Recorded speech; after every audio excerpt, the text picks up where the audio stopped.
हरियाणा में भारतीय जनता पार्टी की रातों की नींद खराब करने के बाद राहुल गांधी ने रुख किया है महाराष्ट्र का। दोस्तों, मैं आपको बतला दूं कि राहुल गांधी जो हैं वो पहुंचे हुए हैं महाराष्ट्र, जहां पर शिवाजी महाराज, छत्रपति शिवाजी महाराज की मूर्ति का उद्घाटन हो रहा था। उसका अनावरण स्वयं राहुल गांधी ने किया। और स्वाभाविक सी बात है, अब उनकी जो तमाम राजनीतिक विरोधी हैं, उनकी निगाह लगातार बनी हुई है, मगर राहुल उनसे 2 कदम आगे काम कर रहे हैं। उन्होंने शिवाजी महाराज और संविधान दोनों को आपस में जोड़ लिया। कैसे, आप खुद गौर कीजिए। शिवाजी महाराज जी ने देश को, दुनिया को क्या मैसेज दिया था? सबसे पहले उन्होंने कहा था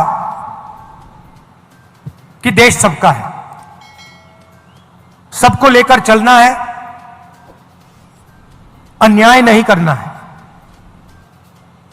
तो अगर हम सोचें कि इनकी सोच का जो आज कौन सा चिन्ह है, तो यह है सीधा सा कनेक्शन है। जो शिवाजी महाराज ने कहा, 21वीं सदी का जो उसका ट्रांसलेशन है वो ये है। इसमें आपको एक ऐसी चीज नहीं मिलेगी जिसके लिए वो नहीं लड़े थे। पूरी जिंदगी जब वो लड़े, उन्होंने जो भी कर्म किए, उन्हीं की सोच से ये कॉन्स्टिट्यूशन आया है। इसको हम दूसरे तरीके से भी कह सकते हैं, अगर शिवाजी महाराज जैसे लोग नहीं होते, साहू जी महाराज जैसे लोग नहीं होते, तो ये नहीं होता। मतलब सीधा कनेक्शन है। राहुल साथ ही छत्रपति शिवाजी महाराज के मायनों को समझाते हैं। बकौल राहुल गांधी, आज यहां शिवाजी महाराज की मूर्ति का उद्घाटन किया गया। कोई मूर्ति तब बनाई जाती है जब हम किसी व्यक्ति की विचारधारा और उनके कर्मों का दिल से समर्थन करते हैं, और तभी उसकी मूर्ति बनाया जाना सार्थक हो सकता है। सुनिए राहुल किस तरह से भारतीय जनता पार्टी पर प्रहार कर रहे हैं। आज हम यहां ये मूर्ति का इनॉग्रेशन कर रहे हैं शिवाजी महाराज की। ये सिर्फ एक मूर्ति नहीं है। मूर्ति जब बनाई जाती है जब हम किसी व्यक्ति की विचारधारा को, उनके कर्मों को दिल से समर्थन करते हैं। हम यहां आए या कोई यहां आए और मूर्ति इनॉग्रेट कर दी, और जो इन्होंने पूरी जिंदगी जिसके लिए वो लड़े, अगर हम उसके लिए लड़े ना, तो मूर्ति का कोई मतलब ही नहीं। तो जब हम इनकी मूर्ति का इनॉग्रेशन करते हैं, तो हम ये भी वचन लेते हैं कि जिन चीजों के लिए ये लड़े थे, जिस तरीके से ये जिए थे, उनके जितना नहीं शायद हम ना कर पाए, मगर थोड़ा सा तो हमें भी करना चाहिए। दोस्तों, राहुल लगातार प्रधानमंत्री नरेंद्र मोदी का नाम लिए बगैर, आरएसएस का नाम लिए बगैर उन पर वार करते रहे, क्योंकि वो महाराष्ट्र में थी, जो कि सही मायनों में आरएसएस और भारतीय जनता पार्टी की विचारधारा की जन्मभूमि है।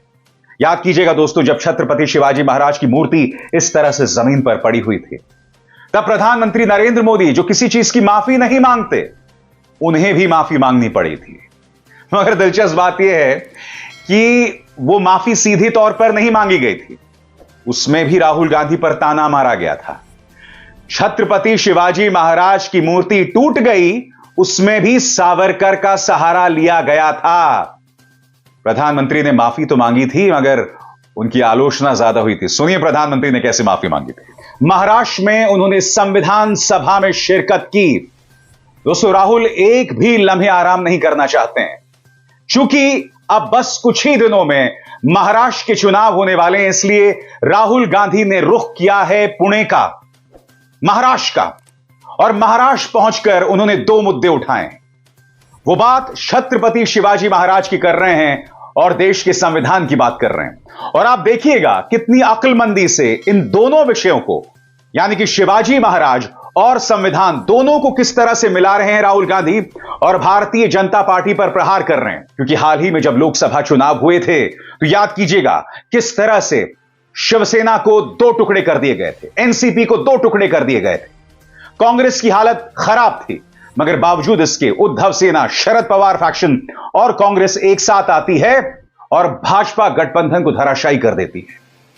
इन पूरे चुनावों के दौरान राहुल गांधी कहीं ना कहीं संविधान का सहारा लेकर भाजपा पर हमला बोल रहे थे कि भारतीय जनता पार्टी के नेता संविधान खत्म कर देना चाहते हैं।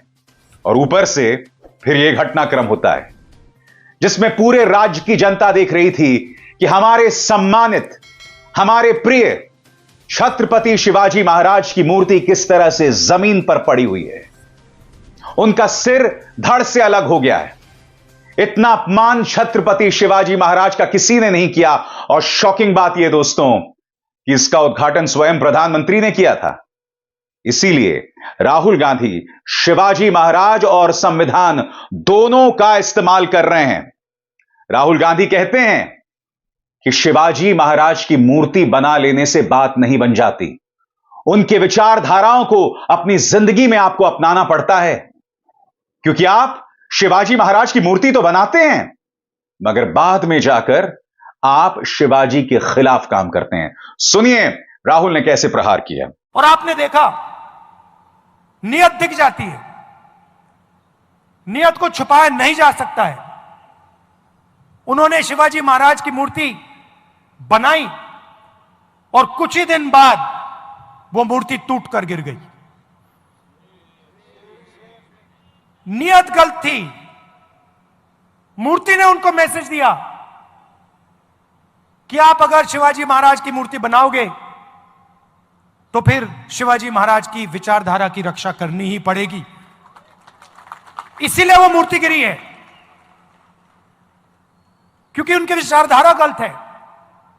वो सामने जाकर हाथ जोड़ते हैं और फिर 24 घंटा शिवाजी महाराज की सोच के खिलाफ काम करते हैं। आप देखिए, इनका राज अभिषेक नहीं होने दिया। राम मंदिर के इनॉग्रेशन में, पार्लियामेंट के इनॉग्रेशन में आदिवासी राष्ट्रपति को जाने नहीं दिया। सोच एक ही है, सोच में कोई फर्क नहीं आया, विचारधारा एक ही है और लड़ाई एक ही है। यह राजनीतिक लड़ाई नहीं है, यह विचारधारा की लड़ाई है, यह कॉन्स्टिट्यूशन, संविधान की लड़ाई है। और इसके अंदर, संविधान के अंदर शिवाजी महाराज जी हैं, उनकी आवाज है, उनकी सोच है, उनकी विचारधारा है। और दूसरी तरफ दोस्तों, भारतीय जनता पार्टी जो है वही पुरानी सोच, वही पुराने जहर के जरिए राहुल गांधी पर हमला बोल रहा है। आपकी स्क्रीन पर केंद्र में मंत्री किरण रिजिजू का यह बयान इस वक्त चल रहा है और इसमें उन्होंने राहुल गांधी के बारे में अपशब्दों का इस्तेमाल किया है कि राहुल गांधी संविधान संविधान संविधान बहुत करते हैं, मगर उन्हें संविधान के बारे में कुछ नहीं पता। मगर अगर किरण रिजिजू यहां तक रुक जाते तो बात सही थी। वो आगे जाकर यह भी कहते हैं कि राहुल गांधी एक शाप है, शापित तक बता दिया उन्होंने। हम अपने दुश्मनों के लिए भी दोस्तों इस तरह की शब्दावली का इस्तेमाल नहीं करते, मगर किरण रिजिजू की भाषा देखिए क्या कह रहे हैं। जो आप राहुल गांधी के बारे में कह रहे हैं कि राहुल गांधी जैसा इंसान इस देश में लीडर ऑफ ऑपोजिशन बनना, यह हमारा देश के ऊपर में एक श्राप है। जो आदमी ना संविधान को पढ़ा है, न संविधान का स्पिरिट को समझते हैं, जिसके पूरे परिवार ने बाबा साहब अंबेडकर को अपमान किया, उसके मुंह से संविधान का शब्द निकलना भी अपमान है। मैं ये मानता हूं कि ऐसा इंसान को संविधान के किताब के ऊपर हाथ लगाना भी उचित नहीं है। ये तो हमारा बदकिस्मती से ऐसा आदमी लीडर ऑफ ऑपोजिशन बना है और मुझे डील करना पड़ता है। तो दोस्तों, जैसा कि आप देख सकते हैं, राहुल गांधी ने महाराष्ट्र में हल्ला बोल दिया है और उसकी शुरुआत कोल्हापुर से हो रही है, जहां पर उन्होंने संविधान सभा को संबोधित किया, छत्रपति शिवाजी महाराज की मूर्ति का अनावरण किया। और लगातार प्रधानमंत्री नरेंद्र मोदी और आरएसएस पर हमला बोलते रहे। अब मैं आपको सुनाना चाहूंगा दोस्तों, संविधान सभा में दिया गया उनका भाषण। उन्होंने सीधे तौर पर आरएसएस को चुनौती दी कि आप बताइए, आरएसएस में इतने मनोनीत सदस्य हैं, पिछड़ी जाति से कितने सदस्य आते हैं। राहुल गांधी लगातार कह रहे थे कि मेरी आलोचना की जाती है कि मैं क्यों जातीय जनगणना की बात करता हूं, मगर मुझे बताइए, देश के धन्ना सेठों में पिछड़े वर्गों और दलितों को कितनी नुमाइंदगी मिलती है। राहुल गांधी के इन शब्दों से भारतीय जनता पार्टी को एक बार फिर मिर्ची लगने वाली है, मगर मैं चाहता हूं कि संविधान सभा का यह भाषण आप जरूर सुनिए, क्योंकि इस भाषण की गूंज महाराष्ट्र की गली गली में सुनाई देने वाली है। सब्सक्राइब कीजिए न्यूज रिएक्शन चैनल को और प्रेस कीजिए नोटिफिकेशन बेल को ताकि आप पास के लेटेस्ट न्यूज अपडेट्स सबसे पहले